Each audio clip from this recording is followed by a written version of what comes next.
Pemirsa, penempatan para politisi dan loyalis pro pemerintahan Jokowi JK sebagai komisaris di sejumlah BUMN kini menjadi sorotan publik. Sejumlah kalangan menilai kebijakan itu kental dengan nuansa politik balas budi Jokowi terhadap orang-orang yang dianggap berjasa memenangkan Jokowi JK saat pelaksanaan Pilpres tahun 2014 yang lalu. Namun sebagian lain menilai bahwa hal itu sebenarnya hal yang wajar dan biasa saja bagi pemerintah, di mana pemerintah bisa menempatkan orang-orang kepercayaannya untuk memantau kinerja badan usaha berplat merah itu.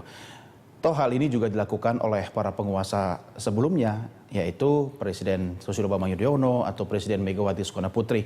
Dan yang menjadi pertanyaan, apakah orang-orang yang kini ditempatkan menjadi komisaris dan bertugas mengawasi serta mengarahkan kinerja BUMN itu benar-benar orang yang tepat, atau hanya sekedar gonjang-ganjing bagi-bagi kue jabatan secara membabi buta.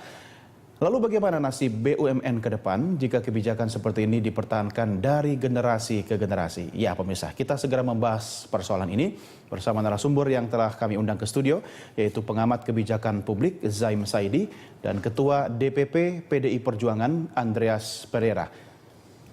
Dan pemirsa, jangan lupa Anda juga bisa berinteraksi dalam dialog kita melalui sambungan telepon di 021 529 00311 atau kirim SMS Anda melalui nomor 0812 8191 2571.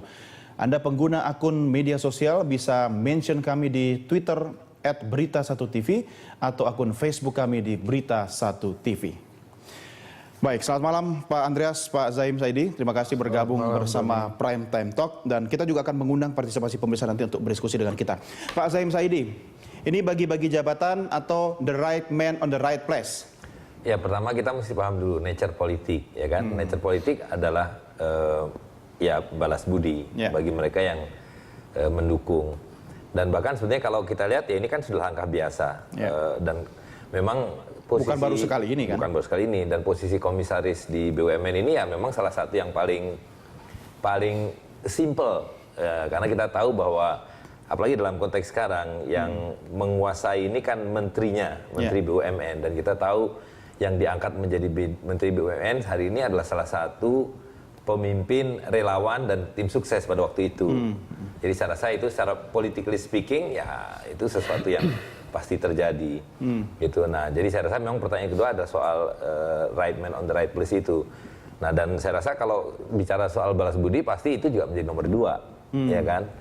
Dan kita tahu juga bahwa di dalam politik bahkan sebetulnya masalah bagi-bagi jabatan ini bukan hanya untuk relawan, tapi juga untuk lawan. Jadi kita juga mesti lihat ada kemungkinan mereka yang tadinya kritis didiamkan dengan jabatan komisaris begitu ya.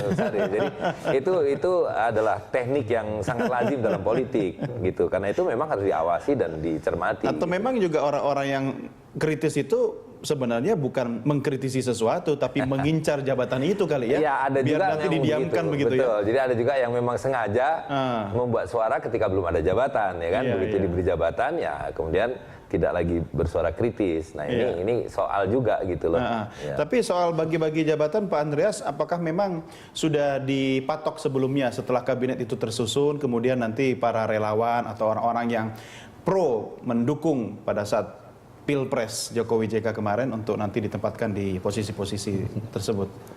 Ya itu tadi gitu, artinya menyambung apa yang disampaikan oleh Pak Zaim tadi, memang betul lah ya dimanapun jamak lah terjadi. Jamak lah terjadi ada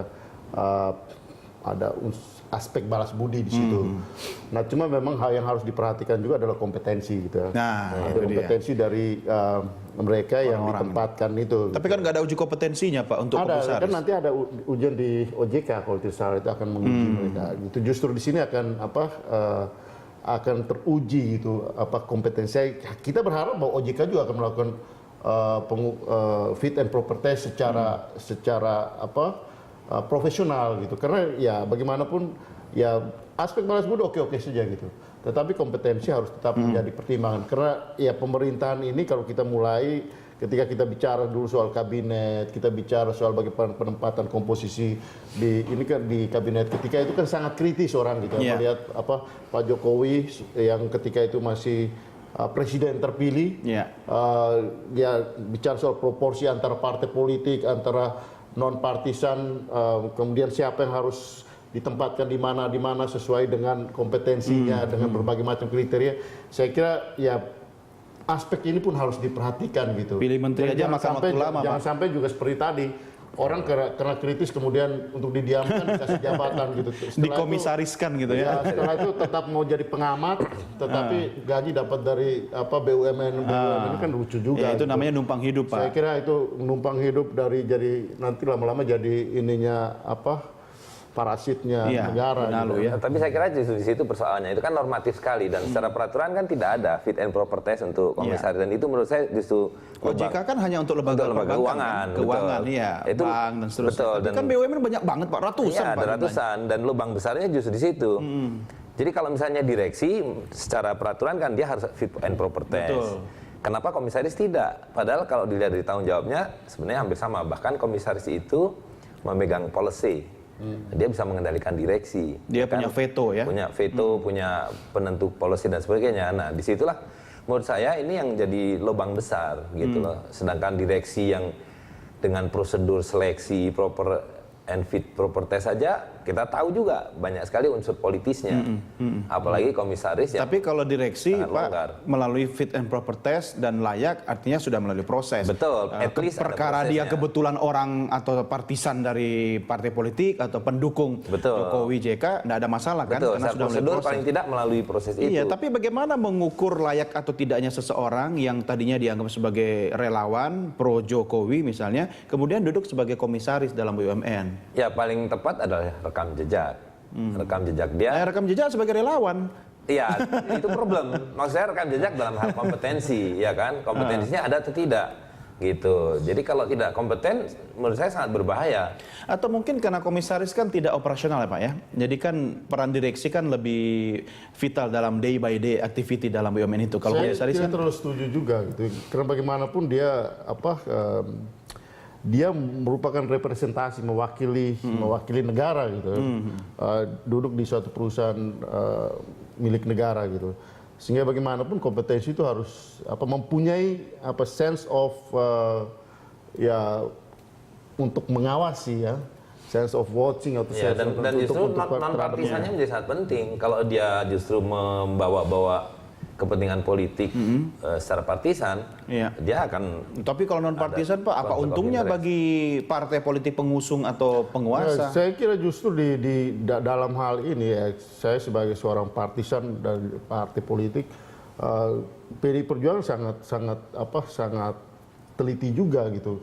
Ketika ada orang yang memang diminta dari partai, kita juga mengirimkan orang yang mempunyai kompetensi dan profesional. Dalam kasus ini Dalam kasus ini PDI Perjuangan clear. tidak terlibat sama sekali. Tidak. Jadi Artinya benar-benar di sini misalnya ada beberapa nama yang kemudian masuk di dalam komisaris perbankan itu orang-orang yang profesional.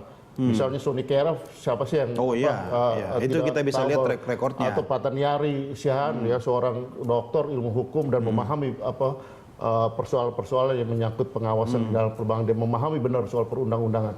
Sehingga dalam kaitan ini ya PDI Perjuangan sebagai partai yang mengusung pemerintah, kita tidak sembarang juga gitu menempatkan atau mengirim orang ketika tidak ada diminta satupun nama yang diusulkan DPP untuk masuk dalam jajaran komisaris yang ya sekarang. dalam posisi ini, ya kalau memang pemerintah di dalam hal ini membutuhkan, kita kirim. Ya, tapi Tapi kan kalau- saya kira gini, kepentingan politiknya kan bukan hanya kepentingan politik partai dalam hal ini, misalnya PDIP, tapi misalnya dalam hal ini pemerintahan Pak Jokowi lah, dalam faksinya sendiri, gitu. Nah itu yang saya maksud dengan partisan. Padahal dalam faksi ada faksi lagi ya. Ada faksi lagi gitu. Jadi kepentingannya bisa menjadi sangat sempit, sangat pribadi-pribadi misalnya. Jadi saya rasa kalaupun misalnya katakanlah di PDIP ada seleksi, nah ini kan internal. Nah harusnya menurut saya dibuka secara transparan sehingga masyarakat tahu bahwa ini orang cocok atau tidak. Satu, yang kedua, yang disebut tadi mungkin hanya 1-2 orang. Kita tahu ada ratusan posisi komisaris. Banyak yang setuju. tersembunyi daripada yang Sekarang terbuka. gini Mas gitu. Doni, kalau partai politik kita bertanggung jawab gitu. Iya. Tapi kalau relawan siapa yang bertanggung jawab? Ya yang menempatkan dong, otomatis kan. Ya oke. Artinya ini kan Dalam konteks itu internalnya Menteri ada BUMN. faksionalisme. Enggak, ya. ini jelas. Kalau partai politik kan kita tahu gitu, Iya. track recordnya, dan mereka mempunyai track record di partai politik gitu. Ya, karena tapi kalau relawan kita Kan itu relawan sebelum dia jadi komisaris, Pak. Setelah jadi komisaris, dia harus lepas semua Betul. atribut yang disandang. Presiden harus bertanggung jawab melalui Menteri BUMN, gitu kan. Masalahnya kan Menteri BUMN lagi... Setuju. Dalam hal Masalahnya ini setuju. Menteri BUMN katanya lagi nggak disukai sama ibu nih. Itu nggak ada urusan gitu. Artinya itu lain urusan. Nah, artinya Beda-beda, ini kan? kan secara internal juga ada faksi-faksi kan, antara yang the so-called dari partai dan Iya. relawan, Iya. yang kepentingannya lebih politik pribadi-pribadi. Nah, menurut saya ini kan lebih riskan dalam konteks bahwa kita berbicara mengenai perusahaan Iya. negara Iya. yang kepentingannya Riskan adalah artinya untuk akan memberi rakyat. dampak langsung kepada BUMN kan? Dengan sendirinya. Oke, baik.